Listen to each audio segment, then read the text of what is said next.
When you're entering a health and social care field, please have some sort of interest in being able to care for people. I mean, there's so many different careers that I feel like you can enter if it's for stability and financial gain. Honestly, my overall advice would be I feel like I'm gonna need to get a cuppa because... So hello and welcome back to another video. And today's video is going to be about whether you should become an occupational therapist. So firstly, what are my thoughts on this?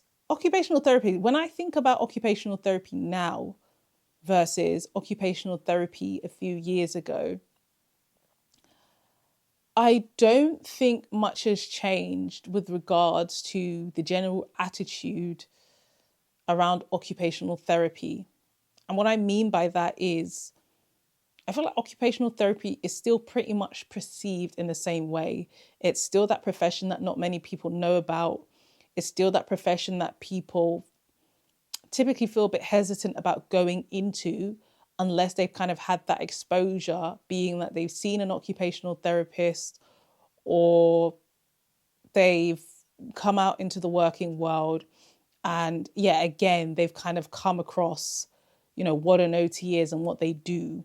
It's not as common for an OT to come from A levels directly to, doing it at university. It's more common to see an OT come from doing a master's after doing the first degree. The first thing that comes to mind when I think about whether occupational therapy is something you should be doing is the fact that occupational therapy is, for me personally, I think it's quite difficult to transfer occupational therapy, as in the degree that you do within the UK, to another country, meaning that it's difficult to practice in the UK and then suddenly be able to practice within, say, Canada or the USA or other countries.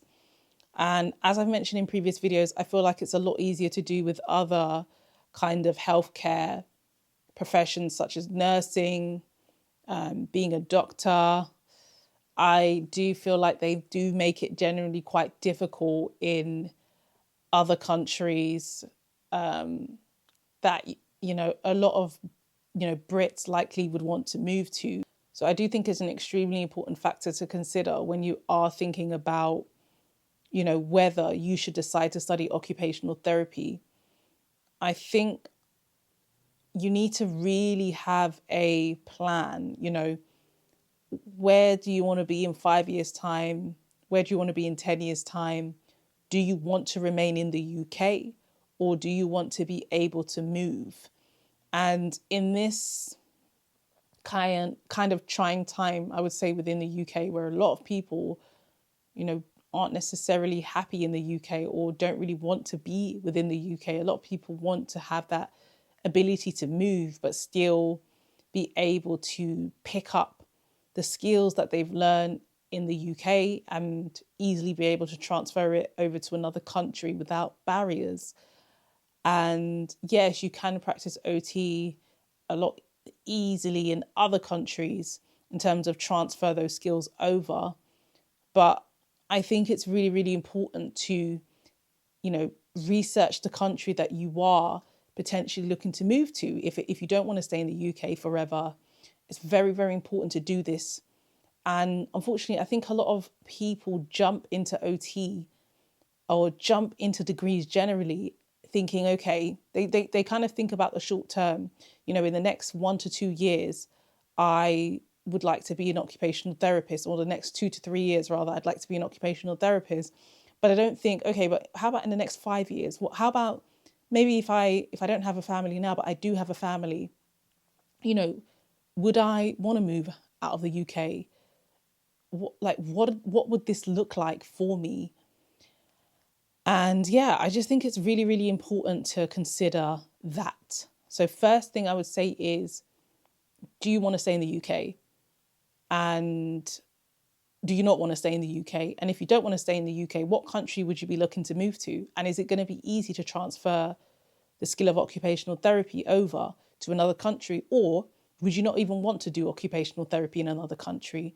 These are the things that I feel like you really need to consider. So another thing that I feel like you have to really consider is thinking about occupational therapy as a career itself, and whether it's something that you'd want to do now and in the foreseeable future. Obviously, it's probably a little bit difficult to kind of gauge what being a full-time occupational therapist would be like, because when you first want to study and become an occupational therapist, you kind of have a very, very vague idea of what it is to be an OT in different settings.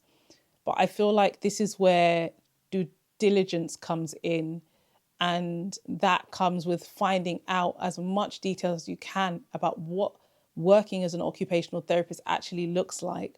So this can be things like shadowing, reaching out to occupational therapists to shadow, can I shadow you for a day or two? Can I see what it's like to work full time? And doing this across different settings, going to volunteer at a hospital and trying to, go on wards where, occupational therapists are going to be, and asking questions to occupational therapists about, what is it like working as an OT? What would you advise?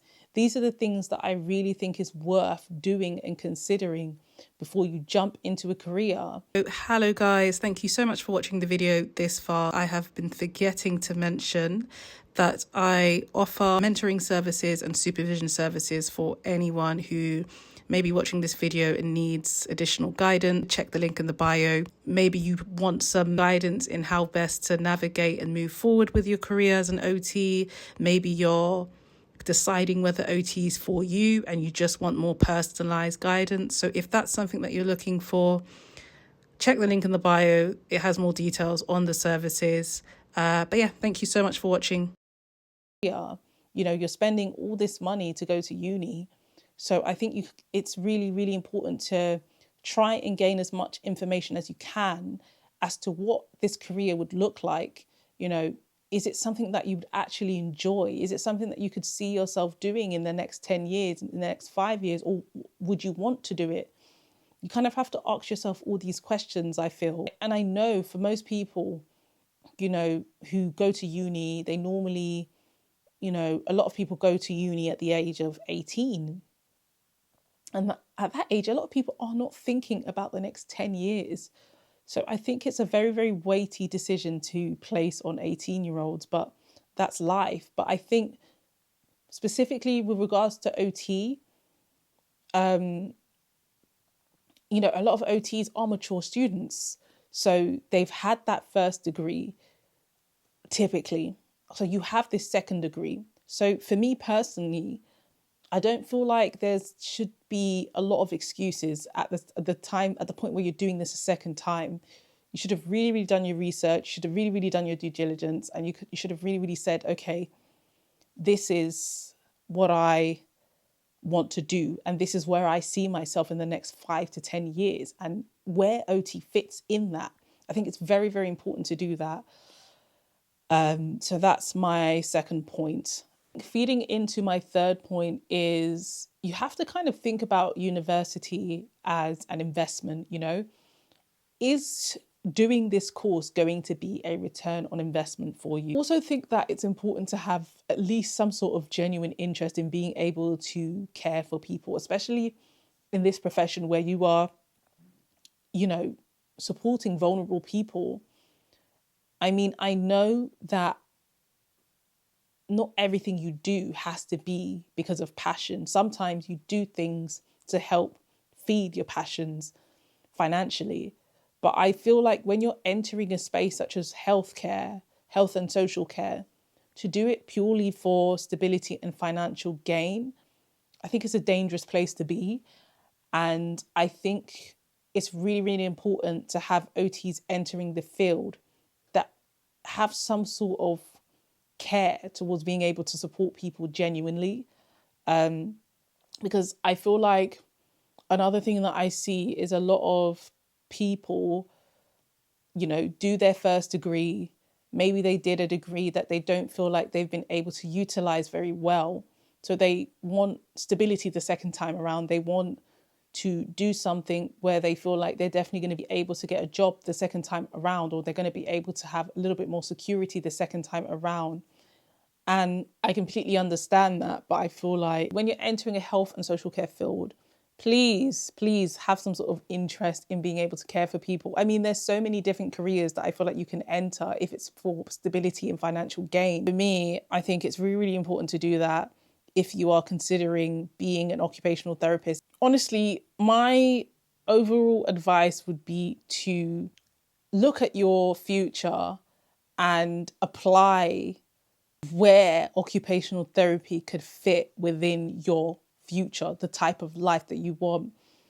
I hope that makes sense, but I feel like I'm going to need to get a cuppa because my throat, I've just recovered from a bit of a God knows what. I better wrap this up quickly. But essentially what I'm trying to say is I feel like so many people, watch these kind of videos, and a lot of times these videos are quite generic. You should become an OT if you like this, and you shouldn't become an OT if you don't like this.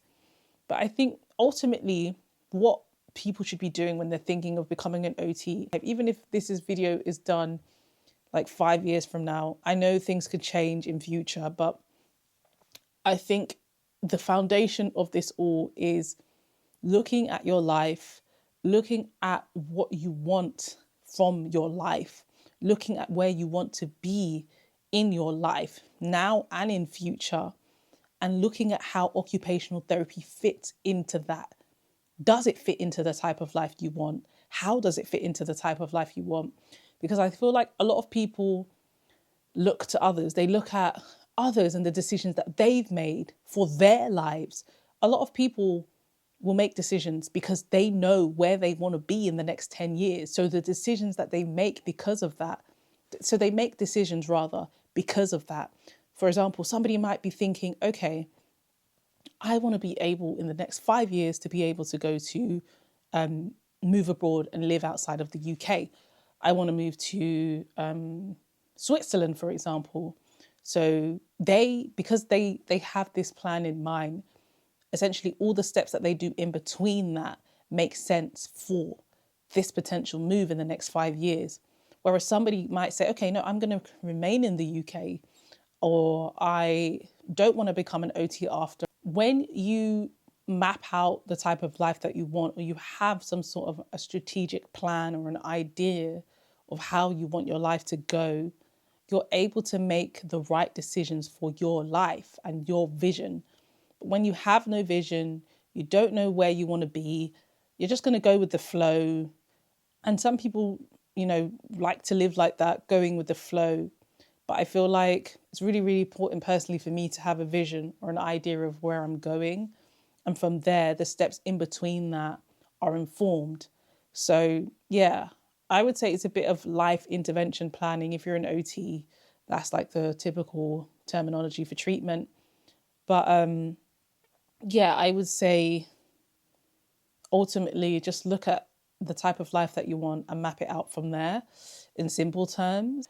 But yeah, this might be a bit of a short video, but this is literally my genuine thoughts on becoming an OT. So hopefully you've been able to get some valuable insight from this video. Thank you so much for watching and take care.